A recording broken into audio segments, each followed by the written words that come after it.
Hello friends, welcome back to my channel daily vlogs. ఈరోజైతే నేను దొండకాయ ఫ్రై చేశానండి. అన్నంలోకి చపాతీలోకి చాలా బాగుంటుంది. దొండకాయ అంటే ఇష్టం లేని వాళ్ళు కూడా ఇష్టంగా తింటారు. ఈ విధంగా అయితే ఫ్రై చేశారనుకోండి. కొందరు పొడుగా కోస్తారు, నేనైతే అడ్డంగా కోసాను, రౌండ్ షేప్లో కోసాను, కొంచెం చూడడానికి బాగుంటుంది అనేసి ఈ విధంగా కోసామనుకోండి. కొంచెం తినడానికి కూడా ఈజీగా ఉంటుంది, టేస్ట్ కూడా బాగుంటుంది. ఇప్పుడైతే ఈ కర్రీ వండడం ప్రాసెస్ ఏంటో చూద్దాము. ముందుగా అయితే దొండకాయలను తీసుకొని 1/2 kg దొండకాయలు అయితే తీసుకున్నాను. ఈ విధంగా రౌండ్గా అయితే కట్ చేసి పెట్టేసుకున్నాను. ఆనియన్స్ కూడా తీసుకొని కట్ చేసుకున్నాను, చిన్న చిన్నగానే కట్ చేసుకున్నాను. ఇవి కూడా ముందుగా అయితే గిన్నె పెట్టేసి ఆయిల్ అయితే పోసేసాను. ఇందులోకి కొంచెం ఆవాలు, జీలకర్ర పోపు అయితే వేసుకుందాము. ఆవాలు, జీలకర్ర వేసుకున్నాను. ఇవైతే వేగాయి. ఇప్పుడు ఇందులోకి ఇంతకుముందు కట్ చేసి పెట్టుకున్న ఆనియన్స్ అయితే వేసాను. ఈ విధంగా వేసుకొని కొంచెం అయితే ఆనియన్స్ అనేవి ఫ్రై అవ్వాలి. కొంచెం హై ఫ్లేమ్లో పెట్టామనుకోండి, కొంచెం త్వరగా ఫ్రై అవుతుంది.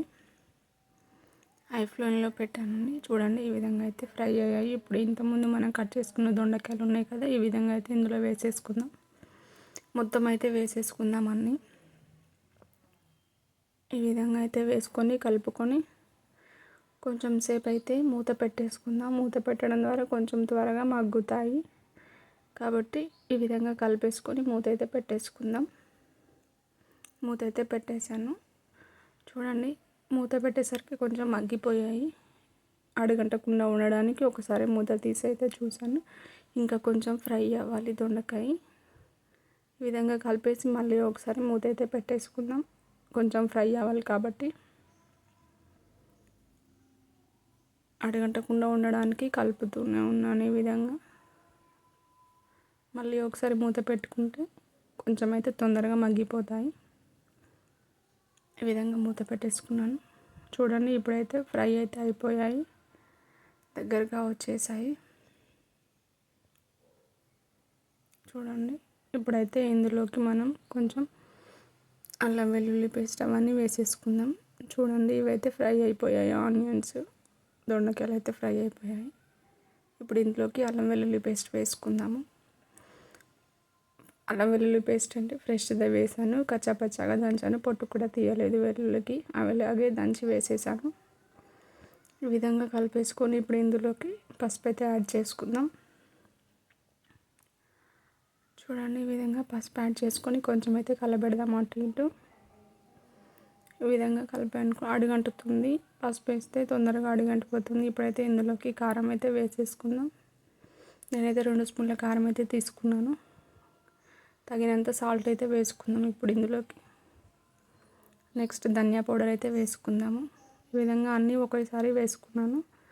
ఇప్పుడైతే కలిపేసుకుంటున్నాను. ఈ విధంగా మొత్తం ముక్కలకి అన్నీ కారము అవన్నీ పట్టే విధంగా కలిపేసుకుంటున్నాను. అడుగంటకుండా ఉండడానికి కొద్దిసేపు అలాగే కలిపేసి చూడండి, ఈ విధంగా అయితే కలిసిపోయాయి.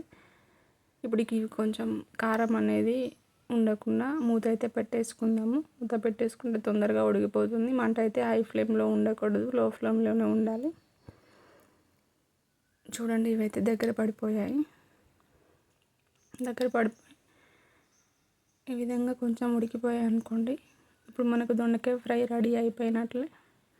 ఎంతో సింపుల్గా టేస్టీగా ఉండే దొండకాయ ఫ్రై అయితే రెడీ అండి.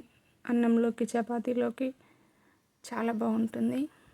ఈ విధంగా మీలో ఎంతమందికి దొండకాయ కర్రీ అంటే ఇష్టము లేక ఫ్రై అంటే ఇష్టము కామెంట్ అయితే చేయండి.